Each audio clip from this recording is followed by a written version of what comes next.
Now we discuss the analysis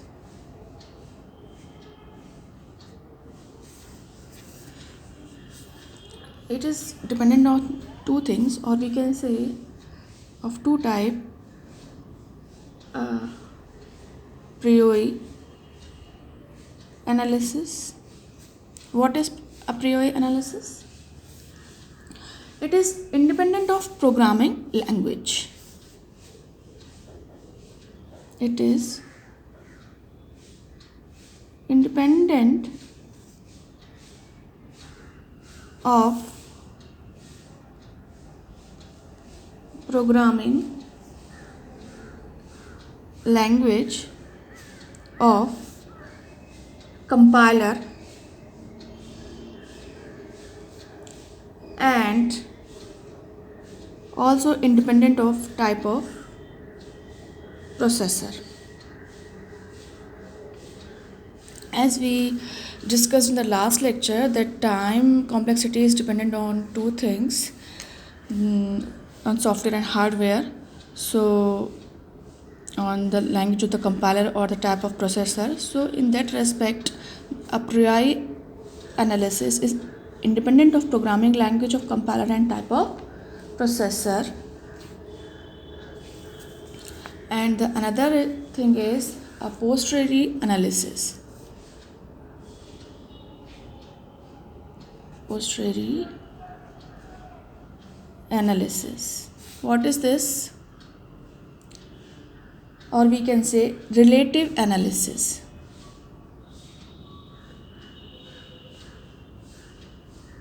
Relative analysis. It is dependent upon programming language. It is dependent upon programming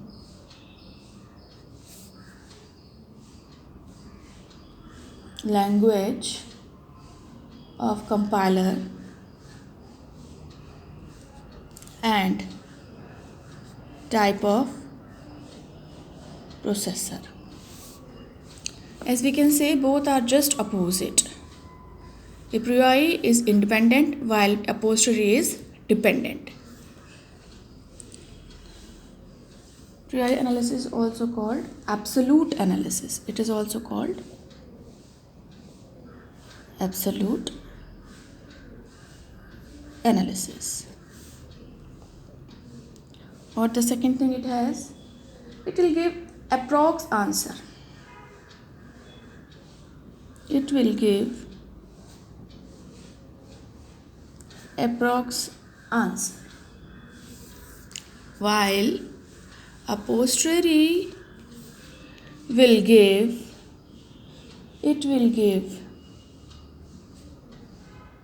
exact answer. It will give exact answer.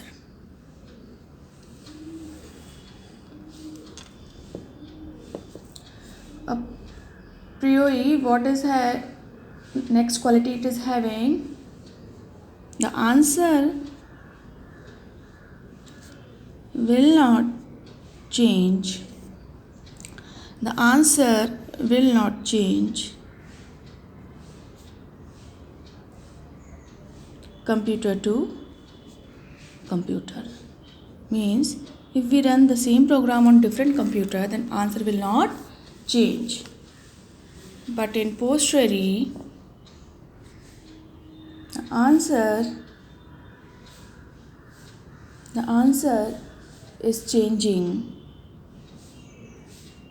The answer is changing from computer to computer.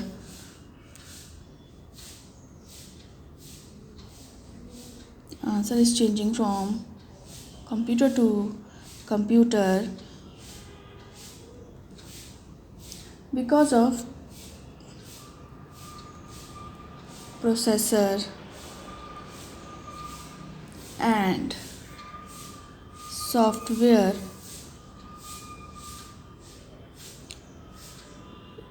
used in compiler making,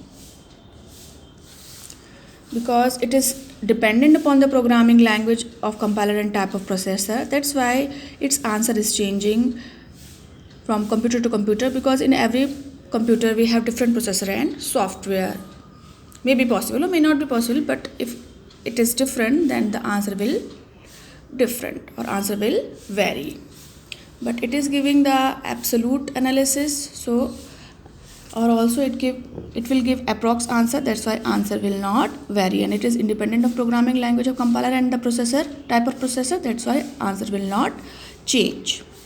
So these two things comes under analysis, the priori analysis and the posteriori analysis. Priori analysis also called absolute analysis, or posteriori analysis also called relative analysis. So mostly we will work on the prior analysis, because we obviously don't want that our answer will change computer to computer. That's why we work or we usually use prior analysis. So what is a prior analysis is, we discuss this further.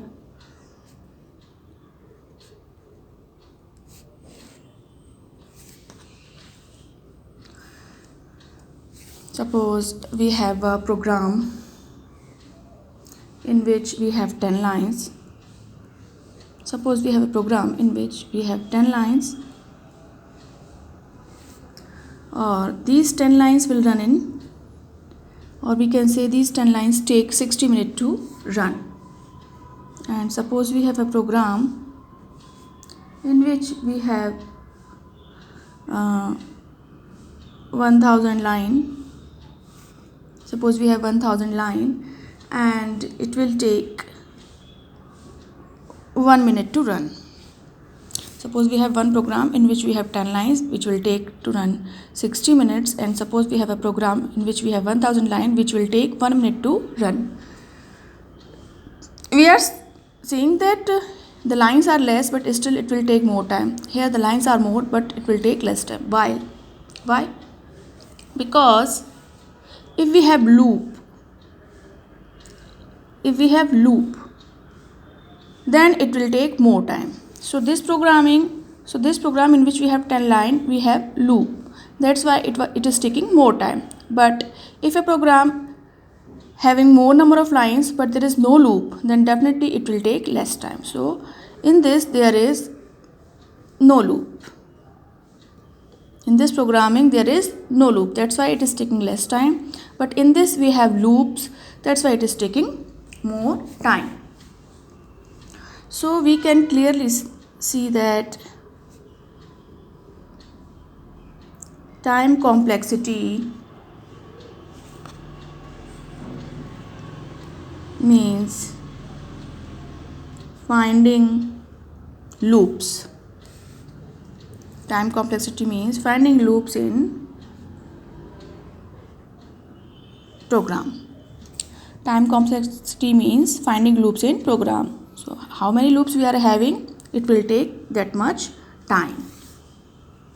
So we can say if we write a program without loop, if we can write a program without loop or algo, then that will be the best algo or best program or best program. If we can write a algo or program without loop, then it will be the best algo or best program. So we can say a priori analysis, it is a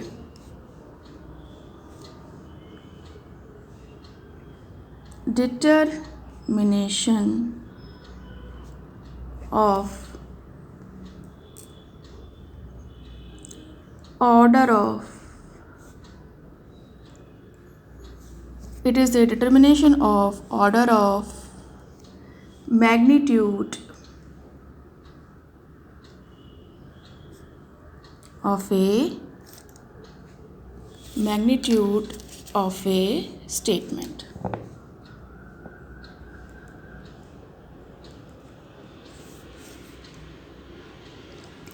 Now we will have a look that how it is how it will work. Suppose we have a program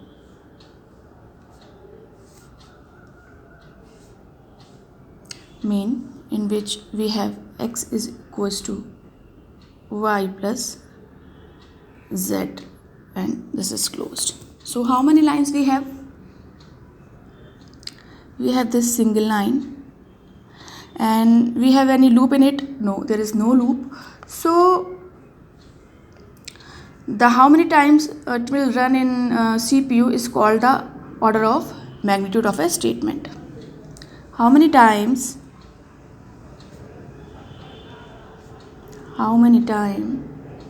that is statement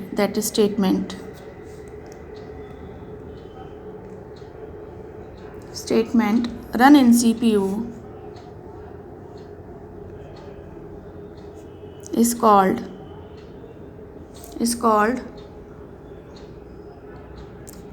order of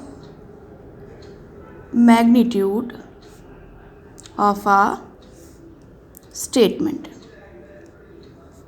of a statement. How many times the statement run in CPU is called order of magnitude of a statement. So if we run that program, then how many time it will run? It will run in constant time. Why it is constant? Because it is one statement and there is no loop in it. So every time whenever we run, then it will take, or we can say the time complexity is constant, so order of 1. So because it will take, because one statement is there, so it will take one time only, or we can say order of 1. How many times the statement run in a CPU is called the order of magnitude of a statement. So because this is constant, so order of 1 time, because this is one statement only. So this is called as time complexity.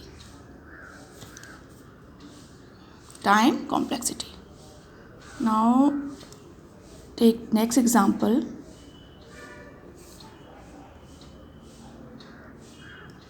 Suppose we have main program in which have for loop I is equals to 1, I less than is equals to n, and I plus plus. X is equals to y plus zn, that for loop closed and that main loop closed. So now what will be the n and what will be the, we can say, the time complexity? The statement will take how many time it will run? It will run n time, because what we have start with 1 and I is plus plus and I is always less than is equals to n, and here we have one statement to execute, but it will execute n time because it is in the for loop, and for loop it is going on till up to n. So one statement to execute, and it will execute n time.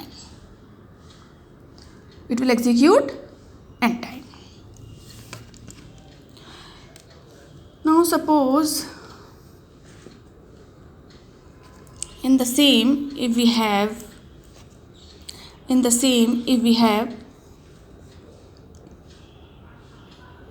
for loop I is equals to 1 in the same main program. I am taking the same main program, just little difference I am just discussing you. I is equals to 1, I less than equals to n, and I plus plus. And if we write like this, x is equals to y plus z, and z is equals to y plus x, then what will happen? It will execute only this statement, not this statement. Why?